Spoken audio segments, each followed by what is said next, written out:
The big question today is, why even study history? Well, we study history to understand how the world that we live in today came to be. To learn of all those before us that made a difference in the world and how they did it. We study history to learn from not only the achievements and great success stories, but also of the failures and mistakes of all that happened before. We study it to have an understanding of the foundations of anything and everything, which can be quite a lot. The history we are simply skimming over today is the history of multimedia, from the invention of the Gutenberg press to World War II propaganda films. This timeline will show key events that went into the art and means of communication that molded over years and years. We will also touch on how some of these events, inventions, and people played a role in affecting each other. However, before we dive into this timeline, some may be asking themselves, what is multimedia? While the definitions range of so many different opinions, some of the basic explanations say that multimedia is the use of more than one type of communication. Others argue that it must involve computer technology or that it must be interactive. Whatever your definition of multimedia might be, this timeline is going to touch on multimedia is some form. With every new form of media that has been introduced into the world actually had its beginnings long before the concepts even existed. In the 1400s there were priests who copied the Bible by hand in the very few typefaces that existed and then had the church translate to the common people. It was not until 1454 that the Gutenberg Revolution began, when Johannes Gutenberg invented the printing press, which made millions of books about science, literature, religion, and more be created and shared. People like Aldus Manutius started to publish so many books that they created their own presses focused on topics like religion and geography. It was the emergence of individualism, objectivity, abstract thinking, and creative thought that helped lead to the foundations of the Renaissance. A rebirth period started in Europe with art, politics, exploration, and more. Real problems started between the church and in 1517, when Martin Luther nailed his 95 Theses about reforming from the church having too much power. Thanks to the Gutenberg press, Martin Luther was able to easily spread his ideas and led others to see the Bible in their own vernacular, causing their own opinions to form, although the church and king fought back with censorship. Having the Bible in their own vernacular helped countries to start having books in their own language and allowed even unskillful people to learn to read.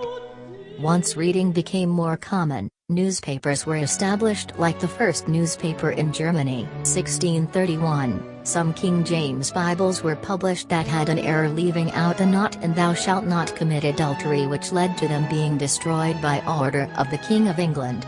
After printing was more established, the ways people were able to share their thoughts and other forms of media were being explored. Inventors like Ludwig von Sigen started to create things like mezzotints, which become a way to reproduce halftones off of a copper plate and little dots. Meanwhile, after exploration in America was growing, Roger Williams shared his discoveries of Native American culture with the rest of the world.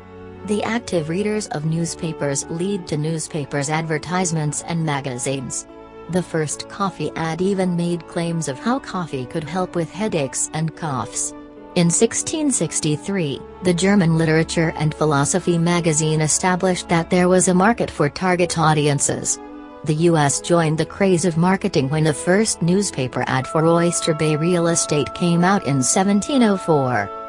The spread of opinions, discoveries, and marketing, as well as historical events, helped lead to the Industrial Revolution.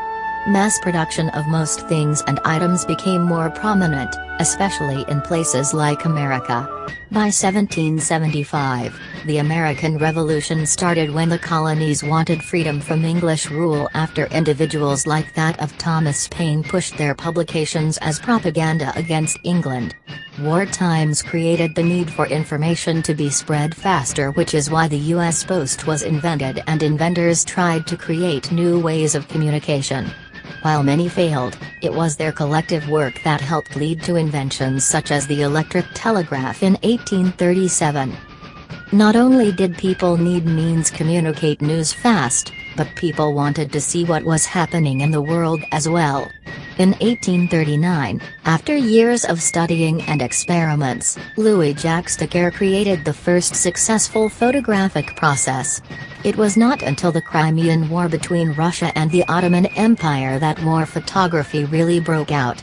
Individuals like Roger Fenton took the advancements of photography since Daguerre and used photos of the camps and soldiers in the Crimean War to share with civilians what the war consisted of. Meanwhile, in America, Cyrus Field was working on the ways the communication between countries could become better with the transatlantic cable. It was not until 1866, after many failed attempts, that the transatlantic cable was a success, making communication between countries faster forever. When politics and war were growing in America, photographers like Matthew Brady started to document important figures and war, which promoted these elements in ways people had not expected. His work of Lincoln helped sway votes in the 1860 election, and by 1861 his violent and shocking photos of war advertised everything war consisted of. Others, like the Bergstresser brothers, capitalized on the media by setting up photography studios in war times and selling photographs of soldiers before they went off to war. It was the wars of the time that caused a push for better and faster communication than even that of the telegraph. By 1874, the first successful typewriter was on the market, and by 1876, Alexander Graham Bell patented the telephone, capitalizing on faster communication for all.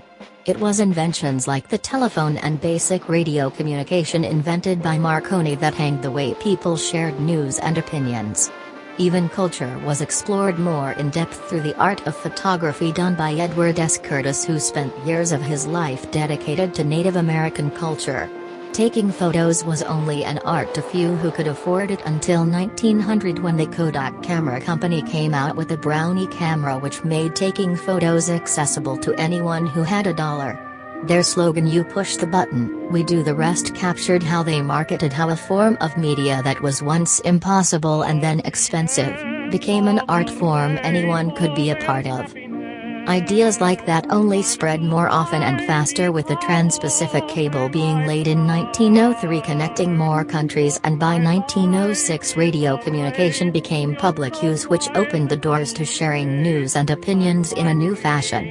Along with radio communication, different art movements started to appear as many people wanted to voice their opinions about war, politics, and other current events through multiple forms of media.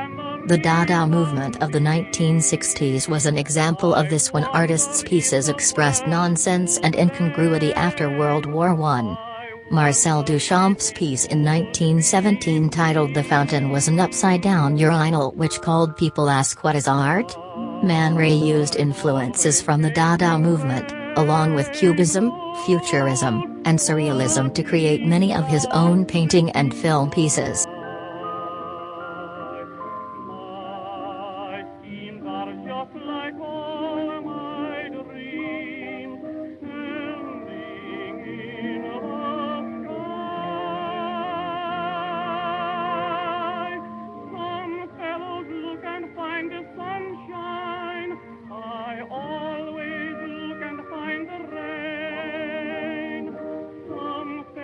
In Germany in the 1930s, Leni Riefenstahl was a director of Nazi propaganda films, which led many to automatically assume she was a Nazi supporter because of her art. The distraught of the Great Depression was also seen during this time through the photography of those like Dorothea Lange, who explored a new and large culture of those struck by poverty.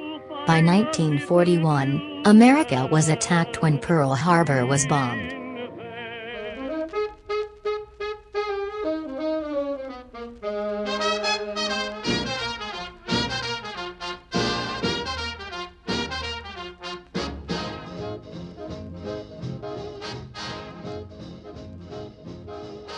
This resulted in a 7-series propaganda film that was commissioned by the U.S. titled "Why We Fight." Mass publication led to the masses reading on their own, better communication, advertising, and the overall ideas of individualism, objectivity, abstract thinking, and creative thought.